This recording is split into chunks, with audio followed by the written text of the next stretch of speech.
2025년 출발하면서 저희 교회 표어는 제자 되게 하소서입니다. 그리고 이 제자 되게 하소서를 좀 더 세부적으로 세 개에 나누어 우리가 말씀을 살펴보았고 이제 3월을 맞이하게 되는 것이지요. 우리는 첫째 달 1월 달에 나로 제자 되게 하소서라는 말씀을 살펴보았습니다. 그러면서 주님이 제자 삼으시는 것이 어떤 의미인지를 살펴보았던 것이고, 지난달에 우리는 우리가 공동체로서 어떻게 제자 될 수 있는가 하는 말씀을 들었습니다. 그것은 주님의 이름으로 모인 공동체가 서로 사랑할 때 하나님께서 우리를 사랑하신 것 같이, 예수님께서 우리를 사랑하신 것 같이 그 사랑을 공동체가 실천할 때 우리가 공동체로서 제자 될 수 있음을 살펴보았습니다. 그리고 3월을 맞이하면서 우리는 저들로 제자 되게 하소서라는 말씀을 듣고자 하는 것이지요. 그리고 이 주제를 위해 우리는 요한복음 3장에 기록된 니고데모를 만나려고 하는 것입니다. 저는 이런 질문을 던지고 싶습니다. 니고데모에 관한 이 본문은 웬만한 사람들은 아는 본문이지요. 그래서 우리는 스스로 생각하기를 나는 니고데모를 안다라고 자부하는 경향이 있습니다. 그러나 제 질문은 이것입니다. 정말 우리가 니고데모를 알고 있을까요? 니고데모가 어떤 사람인지, 또 성경은 니고데모를 어떻게 평가하는지 정말 잘 이해하고 있는 것일까요? 니고데모에 대해서 저는 오늘 이 아침에 대략 10가지 정도의 사실을 함께 나누고자 합니다. 그리고 이 10가지 정도의 사실을 찬찬히 종합하면서 성경은 니고데모를 어떻게 말하고 있는지 우리 모두가 함께 주의 음성을 듣기 원하는 것이지요. 첫 번째로 니고데모는 바리새인이며 유대인의 지도자라고 1절이 소개하고 있습니다. 1절 말씀을 다시 합독합니다. 시작. 그런 바리새인 중에 니고데모라 하는 사람이 있으니 유대인의 지도자라. 니고데모를 두 가지로 소개하지요. 하나는 바리새인이라고 소개합니다. 그리고 또 하나 소개하는 것이 유대인의 지도자라고 소개합니다. 우리는 이 뒤에 있는 말, 유대인의 지도자라는 말을 산헤드린 공의회의 회원이라고 이해하고 있는 것이지요. 산헤드린 공의회의 회원이라고 하는 말은 요즘 용어로 바꾸어서 설명하면 국회의원쯤 됩니다. 그러나 여기에 등장하는 국회의원은 오늘날 대한민국의 국회의원보다도 훨씬 더 큰 권능을 가지고 있습니다. 이유는 이 당시에 총독이 유대 사회를 다스렸으므로 총독이 보낸, 그러니까 로마 정부가 보낸 총독에 대항하여 유대 민족 전체를 대표하고 총독에 맞설 수 있는 권력자들로서 산헤드린 공의회가 형성된 것입니다. 그러니 로마 제국이 공의회로서 공회주의를 채택한 그 근본을 따른 제도이기도 한 동시에 유대 민족주의를 실현할 수 있는 유일한 정치기구가 산헤드린 공의회였으므로 산헤드린 공의회의 회원이라 하는 말은 유대 민족에게 있어서는 정치적으로 맨 끝까지 올라간 사람이라고 표현할 수 있는 것이지. 이와 같은 명칭을 생각해 볼 때 유대인의 지도자라는 말은 대단히 무겁게 여겨집니다. 하지만 이 유대인의 지도자라는 말은 산헤드린 공의회 회원에게만 부여된 이름은 아니고 회당장이라든지 또는 각 지파에 속해 있는 유력한 장로들 또한 호칭하기를 유대 사회의 지도자라고 불렀습니다. 그러므로 직접적으로 산헤드린 공회의 회원인가 하는 점에 대해서는 여전히 성경이 명확하게 설명하지 않는다라고 이해할 것입니다. 다만 니고데모가 이후에 예루살렘에서 바리새인들과 더불어 논쟁할 때 많은 다수의 바리새인들에 대해 보다 더 고압적인 위치에서 말하는 내용이 등장합니다. 아마 이것을 보았을 때 여기에 등장하는 유대인의 지도자라는 말은 최종적으로는 산헤드린 공의의 회원을 말하는 것이 아닐까 생각하게 되는 것이지요. 중요한 것은 그가 바리새인, 그러니까 랍비였다는 점입니다. 동시에 정치적으로도 지도자급에 있는 인물이었다라고 소개합니다. 두 번째로 오늘 우리가 읽은 본문에서 니고데모가 어떤 사람인지를 이렇게 설명합니다. 그가 무리의 대표자였다, 이렇게 소개하는 것이죠. 우리는 이렇게 본문을 지금까지 이해해 왔습니다. 니고데모가 밤에 조용히 혼자 왔다, 이렇게 생각하는 것이지. 그런데 본문을 자세히 읽어보시면 본문은 그렇게 설명하지 않습니다. 2절을 보시죠. 2절 함께 보겠습니다. 시작. 그가 밤에 예수께 와서 이르되 랍비여, 우리가 당신은 하나님께로부터 오신 선생인 줄 아나이다. 하나님이 함께 하시지 아니하시면 당신이 행하시는 이 표적을 아무도 할 수 없음이니이다. 2절에서 저는 몇 가지를 발견하려고 합니다. 그러니까 2절을 유심히 보셔야 됩니다. 여기에 뭐라고 되어 있느냐면 우리가 라는 말을 씁니다. 우리가라고 하는 이 말은 복수를 이야기하는 것이고, 니고데모가 혼자 온 것이 아니라 많은 사람들을 이끌고 왔음을 표현합니다. 다만 이 많은 사람들이 있었지만 그가 모든 무리들의 대표로서 예수님에게 말하고 있는 것을 확인할 수 있지요. 또 동시에 이 2절 본문에서 그가 밤에 왔다라고 하는 사실을 소개하고 있습니다. 밤에 왔다는 말을 우리는 아마 그가 부끄러워서, 자기의 신분이 드러나는 것을 부끄러워서 밤에 온 것이 아닐까라고 생각합니다.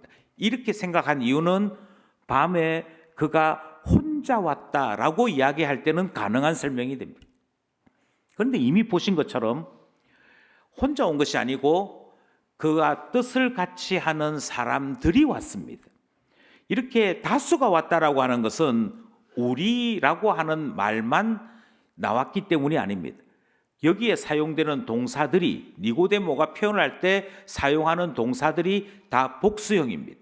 그러니까 우리는 이렇게 생각합니다. 어떻게 이런 일이 일어날 수 있는지 우리가 질문합니다. 이렇게 표현하고 있거든요. 그러니까 아마 밤에 왔다라고 하는 이것 때문에 자기 신분이 드러날 것을 두려워해서 밤에 몰래 왔다라고 이해하는 데에는 약간의 한계가 있습니다. 그러면 왜 밤에 왔느냐? 밤에 온 이유는 유대 사회의 생활 패턴 때문입니다. 유대 사회는 낮에는 일을 합니다. 그러니까 랍비들이라고 할 때, 또는 말씀을 가르치는 선생이라고 할 때, 그 선생된 자들은 낮에 여러 설교들을 행하거나 사람들에게서 가르침을 행하는 그와 같은 일들을 하는 것이지요. 그래서 낮에는 자기 자신들이 맡은 주된 사역을 합니다.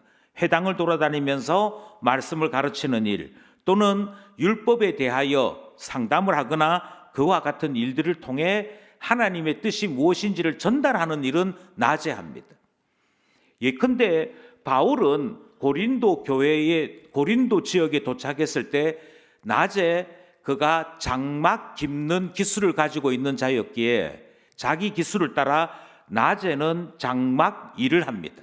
그리고 밤이 되면 어떻게 되느냐면 저녁 때쯤부터 그들은 일과를 정리함과 동시에 가까이 있는 사람들과 더불어 하루 동안에 있었던 이야기들을 나누게 됩니다. 예컨대 바울은 이 저녁 때에 자신들과 함께하는 일행들과 더불어 하나님의 뜻이 무엇인지, 그 다음 날 우리가 어떤 사역을 해야 될 것인지 의논하는 회의를 밤에 했습니다.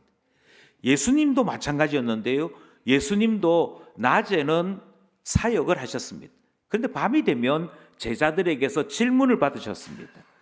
선생님, 이렇게 말씀하셨고 이렇게 설교하셨는데 그 뜻이 무엇입니까? 이것을 물어보는 것은 주로 저녁 때 아니면 밤이었습니다. 이것은 예수님만 그렇게 하신 것이 아니고 랍비들의 일과가 그러했습니다. 그래서 랍비들은 상담을 하거나 의논을 하거나 질문할 일이 있으면 당연히 밤에 조용히 찾아가는 것이 예의에 맞다라고 생각했던 것이지. 그래서 니고데모는 바리새인들의 대표로서 자신과 뜻을 같이 하는 일련의 무리들을 데리고 예수님께 밤에 찾아왔다라고 설명하는 것이 당시 문화 또는 당시의 사람들의 생활 질서에 맞는 설명이 될 것입니다. 물론 여기에는 한 가지 더 이유가 포함되어 있습니다. 요한복음 1장에서부터 11장까지에 이르는 표적의 책에서 여러 표적들이 등장합니다. 그런데 참 놀랍게도 이 표적들 중에 실명이 언급된 것은 거의 없습니다. 예컨대 맨 처음 표적이 가나 혼인잔치에서의 이야기였습니다. 가나 혼인잔치 이야기에 신랑 신부 이름이 언급되지 않습니다. 회당장이 등장하는데 그 회당장 이름도 등장하지 않습니다. 그냥 가나 지역에 있던 회당장 그리고 잔치가 있었다 그 이야기가 등장합니다. 실명은 아니지만 예수님의 어머니까지 등장을 해서 거기에 나왔던 등장하는 사람들이 구체적으로 이런 사람이다라고는 소개하지만 실명은 등장하지 않습니다. 우리가 곧 살펴볼 것이지만 수가성 여인, 사마리아 지역에 있던 수가성 여인도 이름은 등장하지 않습니다. 그런데 유독 요한복음 3장에 등장하는 니고데모, 밤에 찾아왔던 니고데모는 만약 그가 자기의 이름이 밝혀지는 것을 싫어해서 그것이 두려워서 조용히 찾아왔다면 랍비 중에 어떤 사람이라고 표현해야 했으나 유독 니고데모만큼은 실명을 언급하고 있더라 하는 것이지요. 니고데모가 왔어. 이 사실을 명확하게 밝히는 것이 본문이 가지고 있는 특징이기에 밤에 온 것이 조용히 또는 수줍어서 또는 부끄러움 당할까 봐 그가 왔었다 하는 의미로 이해하기는 힘든 부분이 있습니다.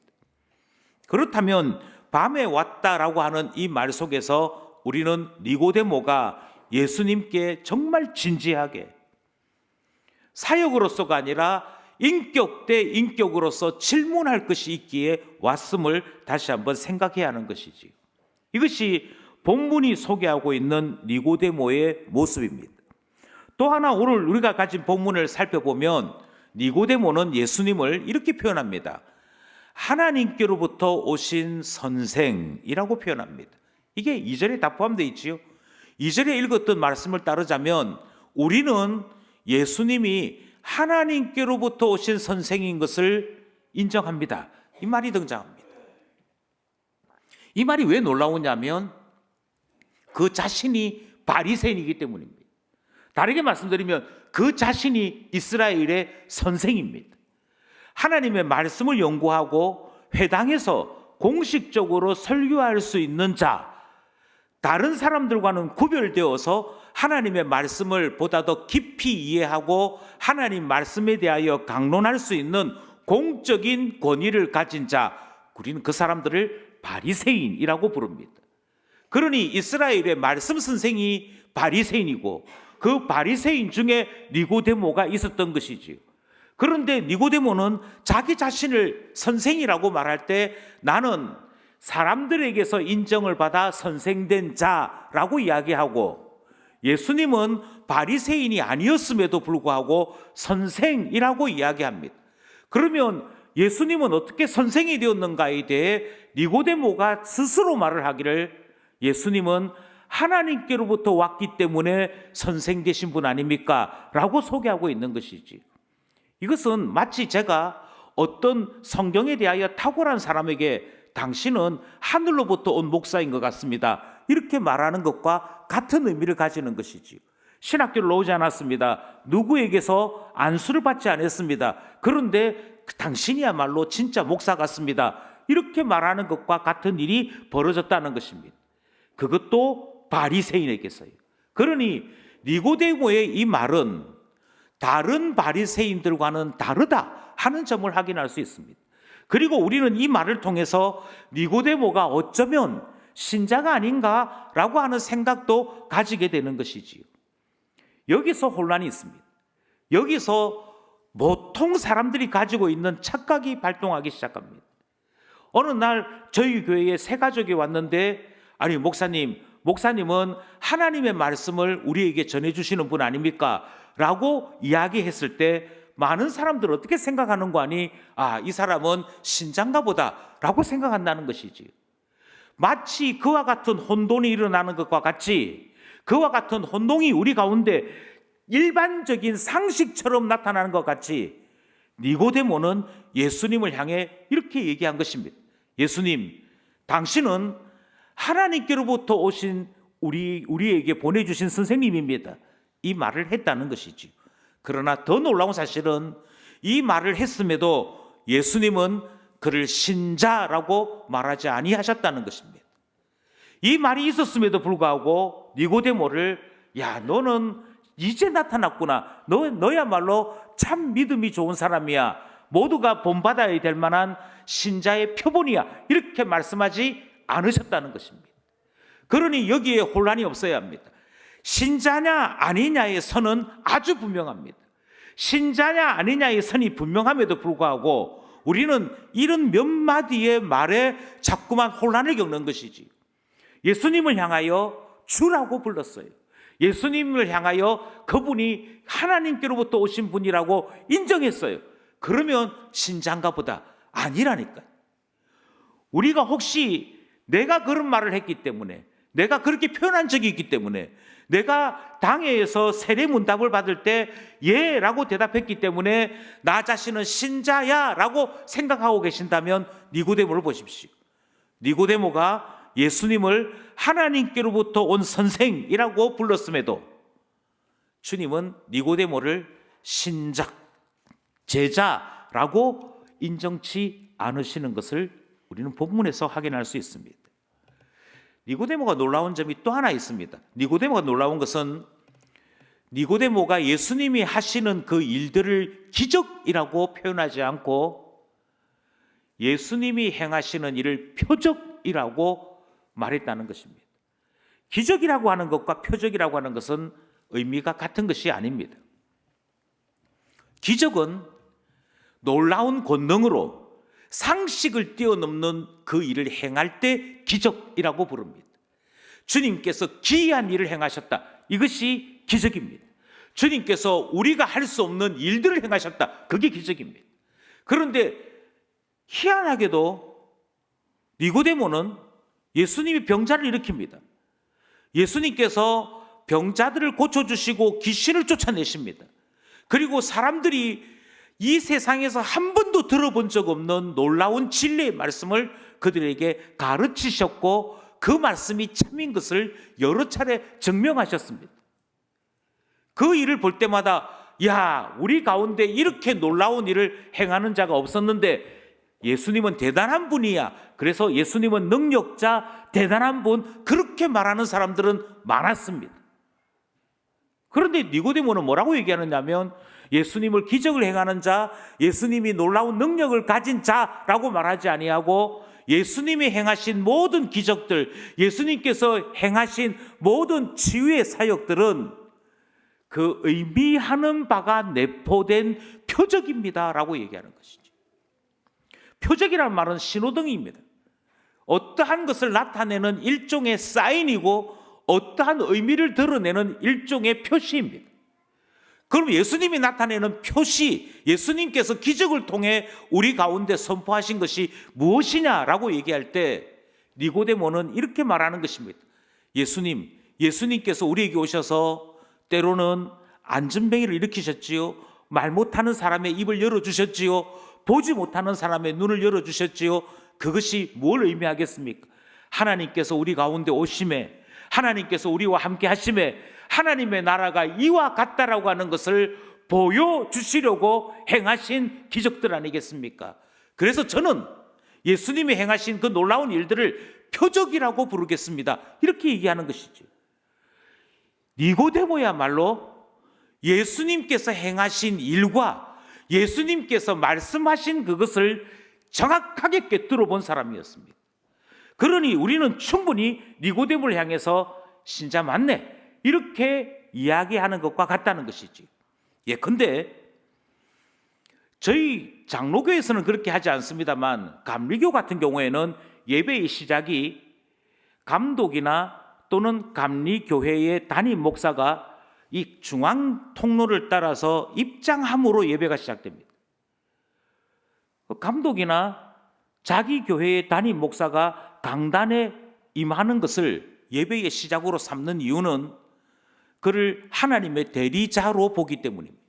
그래서 하나님께서 우리 예배 가운데 임재하셨다라고 하는 것을 어떻게 보여주느냐 하면, 감독이 설교를 하기 위해 강단에 오르게 되면 하나님께서 우리 가운데 임하신 것과 같이 생각함으로 예배가 시작되었다라고 생각하는 것입니다.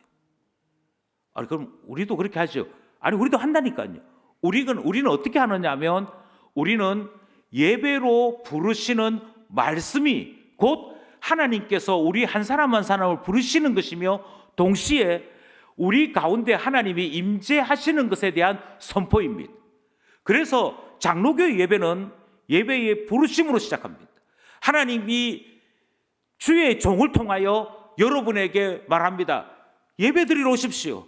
예배 드리러 오시면 하나님을 만나게 됩니다. 여러분, 성령님께서 여러분을 불러서 여기까지 오게 하셨지요. 이제는 이 말씀을 따라 우리 하나님 앞으로 나갑시다. 그게 하나님께서 행하시는 일들입니다.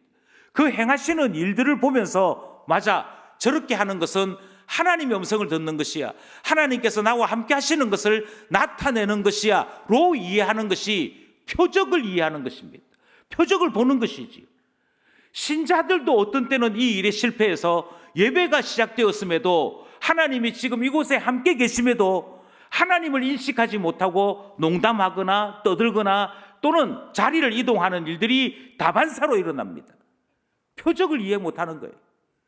그냥 사람 모여 있는 공간으로 생각하는 것이지, 예배가 시작되었으면 하나님이 임재했다라는 말을 이해 못하는 것입니다. 그런데 니고데모가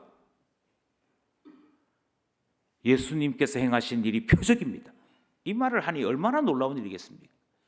세 가족이 와서는, 목사님은 하나님의 말씀을 대언하시는 분이시지요, 하나님이 지금 말씀하시는 시간이 설교 시간이지요, 이렇게 얘기하는 것과 같은 일이 벌어졌다는 것입니다.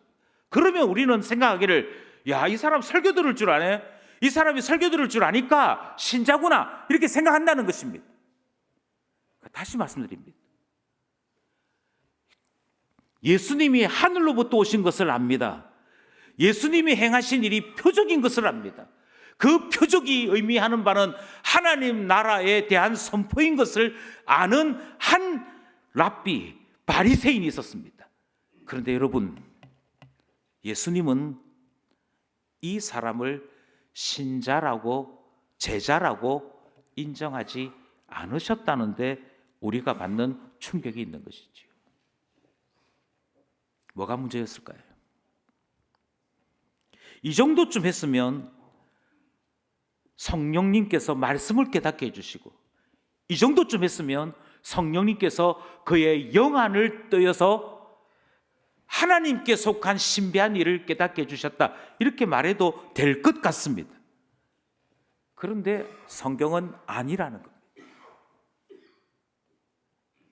우리가 아니라는 거예요. 니고데모는 우리가 아니고 우리 바깥에 있는 저들이라는 겁니다. 그리고 이 말씀은 요한복음 3장에 기록되어 있으며, 우리에게 너는 우리에 속해 있니 저들에게 속해 있느를 질문하고 있는 것이지. 본문이 소개하고 있는 6번째 니고데모에 관한 이야기는 예수님께서 거듭나는 것과 성령으로 나는 것에 대해 말씀하셨을 때 이해하지 못하는 니고데모의 모습이 소개되고 있습니다. 9절입니다. 9절 말씀 함께 합독합시다. 시작. 니고데모가 대답하여 이르되 어찌 그러한 일이 있을 수 있나이까? 거듭나야 한다. 그런데 거듭나는 것은 어떻게 거듭나느냐면 물과 성령으로 거듭나는 거야, 이 이야기를 하는데, 물과 성령으로 거듭나라고 말을 했더니 니고데모가 여기서부터 막힙니다. 니고데모가 여기서부터 받아들이지 못합니다. 참 신기하죠. 목사가 하는 일이 어떤 일이고 예배가 가지고 있는 의미가 무엇인지를 알고 다 압니다. 다 이해합니다. 심지어 일반적인 신자들보다도 더 해박한 신령한 지식을 가지고 있습니다. 그런데 어디서부터 막히느냐면요, 하나님께서 너를 거듭나게 하신다. 성령님께서 물과 성령으로 너를 거듭나게 하신다.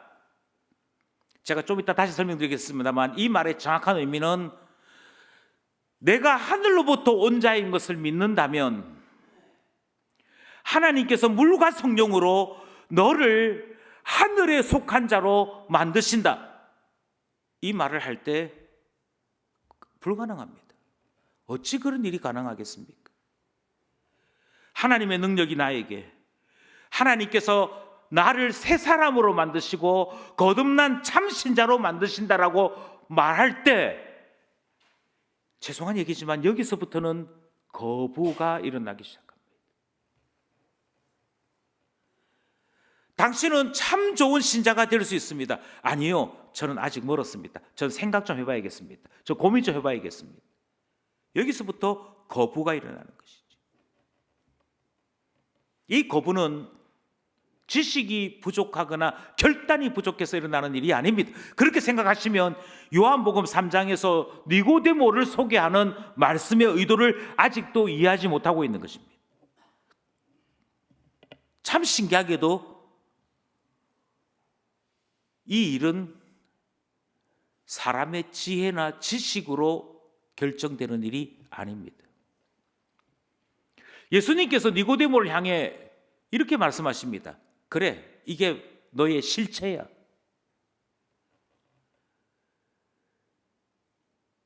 왜냐하면 이것이 하늘에서 일어나든 땅에서 일어나든 우리가 되어야만, 다르게 말씀드리면 하나님의 자녀가 되어야만 이해할 수 있는 문제이기 때문입니다. 다른 것들은 다 인정이 됩니다. 다른 것들은 다 동의가 됩니다. 그런데 무엇이 인정이 되지 않느냐면 하나님께서 우리를 향하여, 나를 향하여 일으키시는 일, 곧 예수께서 이 땅에 오셔서 이 땅에서 행하셨던 놀라운 일들이 무엇을 의미하는지에 대해서 이야기했더니 알아듣지 못하는 것입니다. 믿지 않는 것입니다. 12절입니다. 12절 말씀 함께 합독합시다. 시작. 내가 땅의 일을 말하여도 너희가 믿지 아니하거든 하물며 하늘의 일을 말하면 어떻게 믿겠느냐. 지금 땅에서 예수님께서 행하셨던 이 일이 어떤 의미가 있고 너에게 어떻게 메시지가 되는지를 설명하고 있는 것입니다. 그런데 니고데모가 물과 성령으로 우리를 거듭나게 해서 하나님 자녀 만드시기 위해 주님이 이런 일들을 벌이셨구나, 그 이야기 하고 있는데 그게 어찌 되겠습니까? 못 받아들여요. 이것이 니고데모의 실체입니다. 이것이 니고데모가 어떤 사람인지를 나타내는 성경 말씀이고 예수님의 선언인 것이죠. 니고데모에 관한 본문이 꽤 깁니다. 우리가 읽었던 것은 일부이고 사실은 니고데모에 대한 설교가 계속 이어지기 때문에 3장 거의 전체가 니고데모와 관련된 말씀입니다. 그런데 니고데모에 관한 말씀을 아무리 읽어도 니고데모가 예수님의 이 가르침을 듣고는 회개했다, 꼬꾸라졌다, 저도 오늘부터 주님 거듭나고 싶습니다 라고 이야기했다, 이 말이 등장하지 않습니다. 예수님께서 니고데모와 진짜 장시간 이야기하신 것 같습니다. 그런데 니고데모는 예수님의 말씀에 충격은 받습니다. 그럼에도 불구하고 끝까지 니고데모가 제자 되었다든지 니고데모가 예수님을 주로 고백했다든지 그가 자기의 죄를 회개하고 엎드려 새롭게 되는 은혜의 역사를 경험했다든지 이런 이야기 등장하지 않습니다. 이 이야기는 요한복음이 끝날 때까지 등장하지 않습니다. 참 바뀌지 않는 사람. 예수님께서 그 시간 동안 그렇게 이야기하시고 설명하시고 가르쳐 주셨건만 참 바뀌지 않는 사람. 신학자 키너는 니고데모를 향해 이렇게 얘기합니다. 매우 느리게 변화하는 제자 니고데모. 저는 이 표현이 요한복음 3장이 우리에게 보여주는 니고데의 모습이라고 생각합니다. 바뀌지 않는 거죠. 정말 바뀌지 않는 거예요.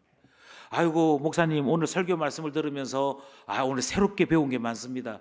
오늘 설교를 들으면서 하나님의 뜻이 무엇인지를 제가 오늘 새롭게 깨달았습니다. 그러나 제가 바뀌는 것은 시간이 좀 필요합니다. 이렇게 말하면 농담처럼 들릴까 싶어서 제가 조심스럽긴 한데 아마 자리 하나 바꾸는 것도 한 3년 걸릴걸요. 앞자리부터 앉으시기 바랍니다. 앞자리부터 앉는 게 왜 중요하냐면 다른 사람들을 배려하기 위해서입니다. 다른 사람들을 생각하기 위해서입니다. 그러니까 저희 집에서 이런 이야기 하더라고요. 아빠 그런 광고하면 역작용이 일어나요. 늦게 공식적으로 늦게 앉기 위해서 찬양 다 끝나갈 때 오잖아요. 그러니까 안 바뀌는 거죠. 바뀌는 게 진짜 힘듭니다. 그런데 그 바뀌는 게 힘들다는 것을 보여준 사람이 누구냐? 니고데모입니다. 바뀌는 게 느린 것이 느린 사람만이 가지고 있는 특징으로 권력으로 끝나는 거냐? 아니요. 바뀌는 것이 늦잖아요. 그러면 예수님이 이렇게 말씀하신다니까요. 아직 우리가 아니야. 저 사람이 교회 다니니까 교인 같지? 저 사람이 하늘에서부터 오신 선생으로 예수님을 이야기하니까 교인 같지? 신자 같지? 아니야. 아직 그들은 그들이야. 저들이야. 우리가 아니야. 라고 말씀하신다는 거예요. 우리는 오늘 본문을 좀 중요하게 다루어 보려고 합니다. 이유는 이 본문이 끝나고 참 바뀌지 않는 니고데모이지만 이 이후에 니고데모는 2번 요한복음에 등장합니다. 그때 조금은 바뀌어져 있는 모습을 소개하고 있기 때문이죠. 초막절이에요. 예수님께서 예루살렘에 가셨습니다. 명절을 지키기 위해 가셨지요. 그 초막절에서 물과 같이 솟아나게 되는 성령과 성령으로 말미암아 누리는 기쁨을 선포하셨습니다. 그러자 바리새인들이 예수님을 애워쌉니다. 예수님께서 너희 속에서 강과 같이 기쁨이 솟아나리라. 너희 속에서 생수의 강이 흐르리라. 그러시면서 초막절이 가지고 있는 그 의미가 예수님으로 말미암아 성령님으로 말미암아 성취되는 것을 선포했더니 바리새인들이 꽉 몰려 들어옵니다. 그리고는 네가 누군데? 네가 뭔데? 이러면서 예수님을 급박하는 사건이 일어나게 됩니다. 그때 니고데모가 등장합니다. 니고데모가 많은 바리새인들을 상대로 예수님을 변호합니다. 예수님을 변호했던 니고데모의 주장은 이런 것이었습니다. 왜 절차를 따르지 아니하고 우리가 율법에 따라 계시되어 있는, 율법에 따라 게재되어 있는 법적인 순서를 밟지 아니하고 왜 다수가 예수님을 괴롭히느냐? 굳이 예수님에 대하여 따지려면 법적인 절차를 공식적으로 밟아야 할 거 아니냐라고 따지는 일이 벌어집니다. 그때 니고데모 등장해요. 요한복음 7장 50절 51절입니다. 함께 합독합시다. 시작. 그 중에 한 사람 곧 전에 예수께 왔던 니고데모가 그들에게 말하되 우리 율법은 사람의 말을 듣고 그 행한 것을 알기 전에 심판하느냐?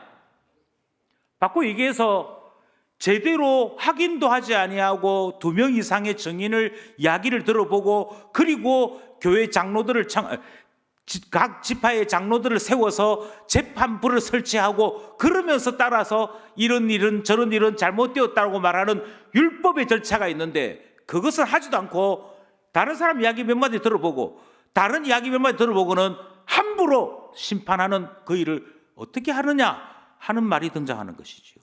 이 이야기를 한 사람이 누구냐? 수많은 바리새인들을 상대했던 사람이 누구냐? 그 사람이 니고데모라는 것입니다. 그러면서 요한복음 7장에 니고데모 이야기가 등장합니다. 바뀌긴 바뀝니다. 조금 바뀝니다. 니고데모가 정말 바뀐 것은 19장쯤 가서입니다. 우리가 잘 아는 대로 예수님은 부자의 묘실에 안치되셨습니다. 그러니까 무덤은 아리마대 요셉을 통해 얻게 된 것이지요.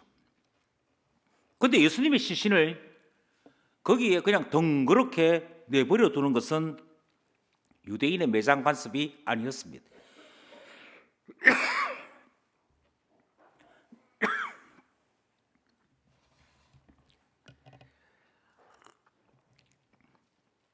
우리식으로 얘기하자면 염을 해야 되는 것이죠.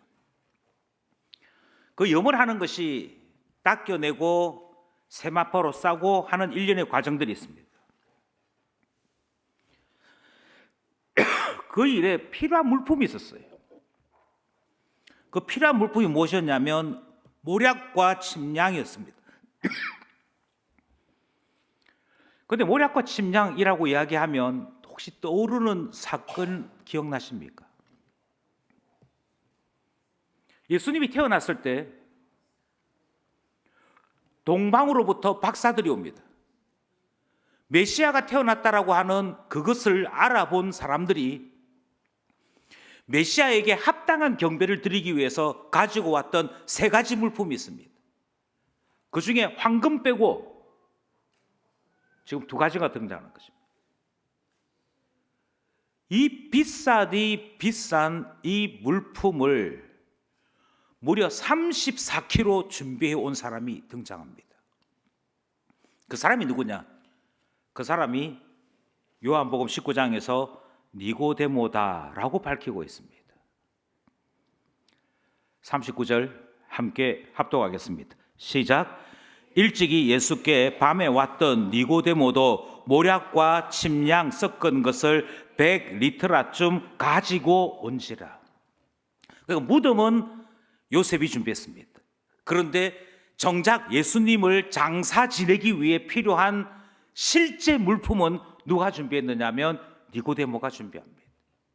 니고데모가 이 물품들을 준비하면서 예수님의 죽으심 장사를 준비했다라고 소개하므로 니고데모가 드디어 변화된 예수의 죽으심을 아는 자 되었음을 성경이 소개하는 것이지요. 한참 걸렸습니다. 한참 걸렸습니다. 우리는 저들도 제자되게 하소서라는 구호를 3월 한 달 동안 생각해 보려고 합니다. 이것은 전도 이야기가 아닙니다. 전도지 나눠주고 교회 다니십니까? 안 다니시면 저희 교회 한번 와보시죠. 그 이야기가 아닙니다. 신자인 것 같으나 사실은 신자가 아닌 사람, 뭔가 구원받은 사람 같으나 실상은 구원받지 아니한 사람들, 저 사람은 말귀 좀 알아듣는 그래도 적어도 선생인데 싶은데도 불구하고 사실은 하늘의 일은커녕 땅의 일조차도 믿지 못하는, 우리는 그 사람들을 저들이라고 부르는 것이고, 우리와 저들이 누구인지를 분명하게 구분해야만 이 말씀을 따라 실천할 수 있다는 것입니다. 불신자는 아닙니다. 생판 예수 모르는 사람들은 아닙니다. 그러나 저들입니다. 예수님은 니고데모를 바라보시면서 그가 여러 호칭으로 불려지는 실세이며 권력자이며 똑똑한 사람이라는 것을 인정하셨으나 구원받은 사람이라고 인정치는 않으시는 것을 봅니다. 그리고 이 말씀을 듣는 우리에게서도 이 말씀을 통해 우리는 누구이고 저들은 누구인지가 구분되어야 되는 것이죠. 중요한 것은 이 사람들이 불신자가 아니라는 말은 이들에게서 영적인 갈급함이 있다라고 하는 사실입니다. 영적인 갈급함이 있기에 교회로 오는 것입니다. 궁금한 게 있기 때문에 교회로 오는 것이죠. 뭔가 답을 찾기 위해 교회로 옵니다. 그러나 영적인 것에 대해서 고민하고 갈증을 느끼고 갈급함을 가진다고 해서 다시 말씀드립니다. 신자인 것은 아닙니다. 이게 구분되어야 됩니다. 나는 교회 생활에 익숙해 있고 교회 생활에 익숙해서 집사로 불려지고 때로는 중직자가 되기도 했으나 다시 말씀드립니다. 영적인 갈급함만 가지고 신자라고 말해서는 안 됩니다. 아니 그럼 뭐가 신자인데요? 뭐가 신자냐면 육에 속하지 아니하고 하늘에 속해야만 신자 됩니다. 예수님의 말씀대로 거듭나지 아니하면 하나님 나라에 들어갈 수 없다 하는 말씀은 거듭나지 아니하면 구원받은 자가 아니라는 말씀과 같은 것이지요. 그런데 여러분 좀 다소 충격이 될지 모르겠습니다만 거듭나지 아니하면 이 말은 오역입니다. 잘못 번역한 것입니다. 왜 잘못 번역했느냐면 이거 니고데모의 해석이기 때문입니다. 예수님께서는 너희가 아노덴 하지 아니하면 이라고 말씀하십니다. 너희가 아노덴 하지 아니하면 이라고 말씀하실 때 이 아노덴이라고 하는 헬라어 단어는 뜻이 두 가지입니다. 하나는 거듭, 다시 이런 뜻을 가지고 있습니다. 그런데 이 단어는 실제로 너희가 하늘에 속하지 아니하면 이 의미가 원래 의미입니다. 예수님께서는 하나님께로부터 오신 선생인 줄을 제가 압니다 라고 이야기하니까 예수님께서 그 말에 대답하신 것이, 말씀하여 주신 것이 그래 내가 하늘에서 온 걸 알아. 그렇다면 내가 다시 이야기할게. 너희도 하늘에 속해야만 하나님 나라에 들어갈 수 있어 라고 말씀하신 것이지. 그런데 내가 하늘에 속한다라고 하는 것을 전혀 생각지 못한 니고데모는 이 아노덴이라고 하는 단어를 분명히 들었음에도 불구하고 다시 태어나는 것이라고요? 라고 이야기하므로 거듭나지 아니하면 이라고 하는 의미로 바뀌어버린 것입니다. 그러니까 도무지 니고데모는 중생, 하나님께로부터 다시 이라고 하는 말을 아예 이해 못하는 것입니다. 교회는 다니는데 예수 그리스도로 말미암아 나의 옛사람은 죽고 예수님 때문에 나의 새 생명이 태어납니다. 이 말을 아예 이해 못하는 겁니다. 왜요? 그런 일은 없다고 생각하거든. 그런 게 어디 있어?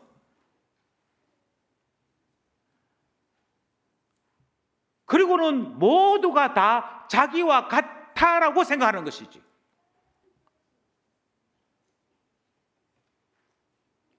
그래서 예수님이 뭐라고 말씀하시냐면, 야, 너는 육에 속한 자구나. 하늘의 이야기는 아예 말도 못하겠다. 그래서 하늘의 이야기로는 이야기를 못하는 거예요.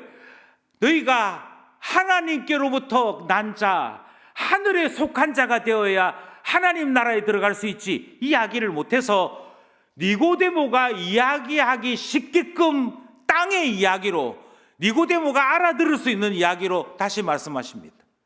다시 태어나는 게 엄마 뱃속으로 들어가서 태어나는 게 아니고 물과 성령으로 하나님의 영으로 다시 태어난다고, 하나님의 영으로 하나님 자녀 된다고 이렇게 설명해도 못 알아들어요. 자, 다시 이야기할게. 바람이라는 거 보지? 바람이라고 하는 거 눈에 보여 안 보여? 안 보입니다. 안 보이는데도 불구하고 바람이 있다는 거 어떻게 아니? 바람이 불 때 그 흔들리는 거 보면서 알지요. 똑같아. 성령님 눈에 보이지 않아. 하나님 보이지 않아. 하늘 보이지 않아. 그런데 그 성령님께서 살아계시고 역사하심으로 죄인을 바꾸어 놓고 예수 믿지 않는 사람들이 믿게 되어지고, 전에는 악을 행하던 자들이, 육신의 것을 찾던 자들이 하늘에 신령한 것을 추구하는 자로 바뀌게 돼. 왜 바뀌게 되었을까? 그 사람이 똑똑해서? 아니야.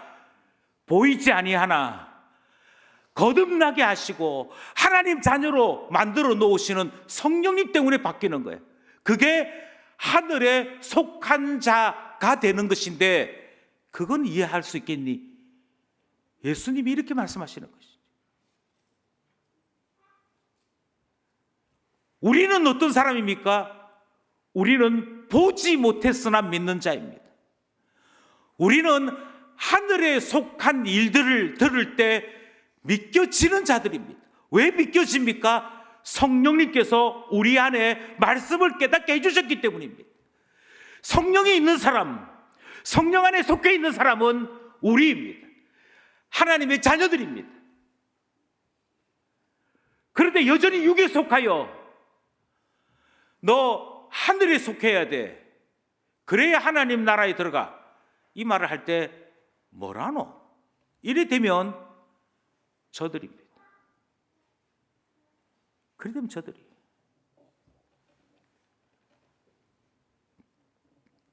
여기서 우리 자신을 좀 구분하자고요. 여기서 우리 자신을 좀 살피자고요. 대단히 아쉽게도 많은 사람들이 교회를 다니면서 너 교회 목사 어떻느냐, 너 교회 장로 어떻느냐, 너 교회를 안 시끄럽느냐, 여기에는 대단히 민감합니다. 그런데 정작 저 형제는 성령 안에 있는 사람일까? 하늘의 것을 이해하는 사람일까?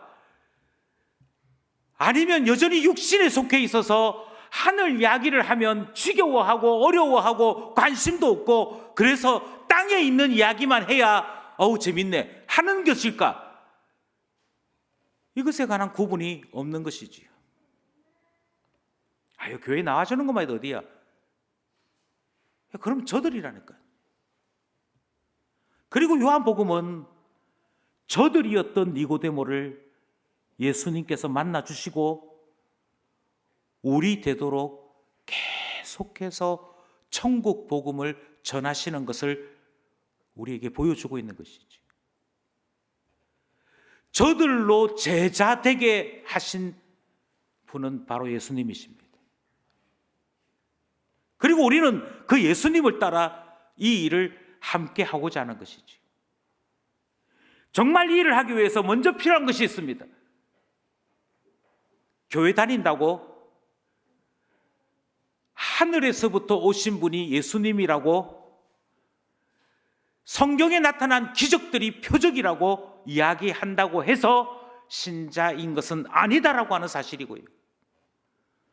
내 안에 하나님이 오셔서, 내 안에 성령님이 오셔서 내 안에서 생명의 역사를 일으키시는 분, 그러므로 주여 내게 오소서를 고백할 수 있는 사람, 주님이 내게 오심으로 말미암아 나의 육은 십자가에 못 박고 이제는 하늘에 속한 자로서 거듭난 삶을 소원하는 자 될 때 저들이 제자 되는 일임을 우리는 기억해야 하는 것이지요.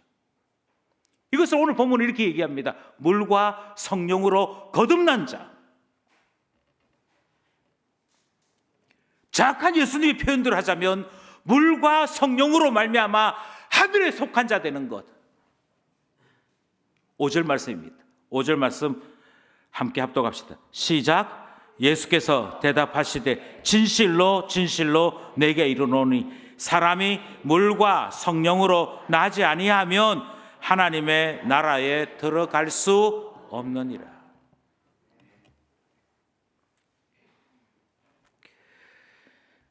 우리는 함께 설교를 듣습니다. 그런데 함께 설교를 듣지만 육에 속한 사람과 영에 속한 사람은 전혀 다른 반응을 보입니다. 육에 속한 사람은 시작에서부터 끝날 때까지 사람들만 보입니다. 근데 묘하게 나는 보이지 않습니다.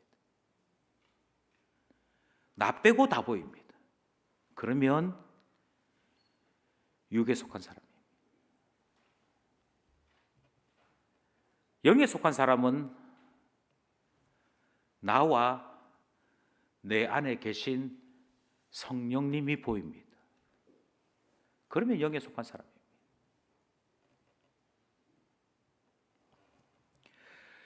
이 말씀을 들으신 여러분, 저는 이 말씀이 우리 각자에게 오랫동안 남겨질 수 있기를 원합니다. 그리고 여전히 조금씩 겨우겨우 변화되고 있는 분들에게 다시 한번 도전이 되었으면 좋겠습니다. 아직도 저들에 속해 있으면서 주님께 선뜻 다가서지 못하고 여전히 미적대는 분들이 계시다고 한다면,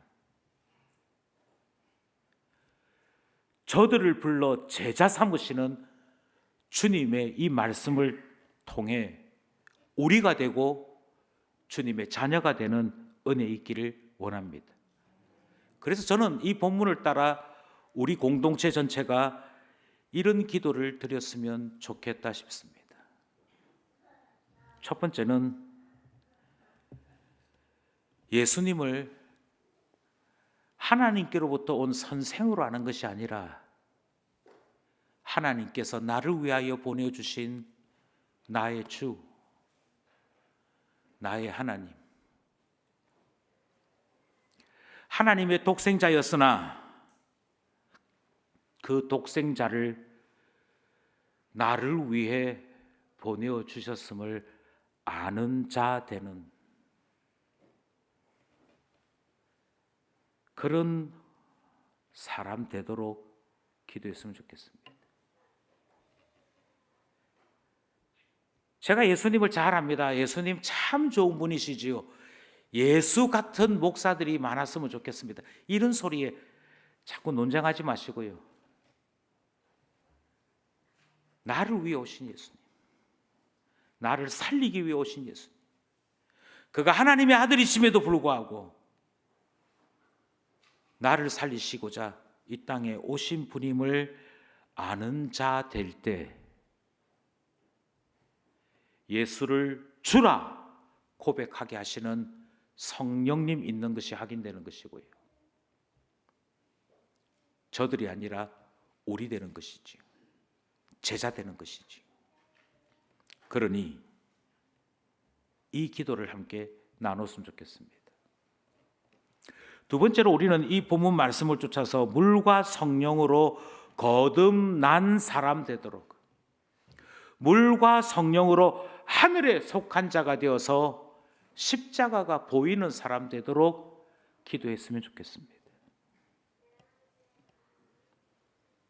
마지막으로 이 본문을 따라서 육에 속한 자 아니고, 육으로 난 사람 아니고 영에 속한 신령한 신자 되도록 기도했으면 좋겠습니다. 특별히 나는 예전에 어릴 때 교회 다녔어 하는 분이 계시거든 더욱더 이렇게 기도했으면 좋겠습니다. 주님, 아직도 저들에 속해 있는 아무개를 기억해달라고, 성령을 보내주시고 영으로 거듭나게 하셔서 하늘에 속한 자 되게 해달라고 기도하기를 원하는 것입니다. 우리가 이렇게 간절하게 기도할 때 저들이었으나 제자 될 줄 믿습니다. 기도드리겠습니다.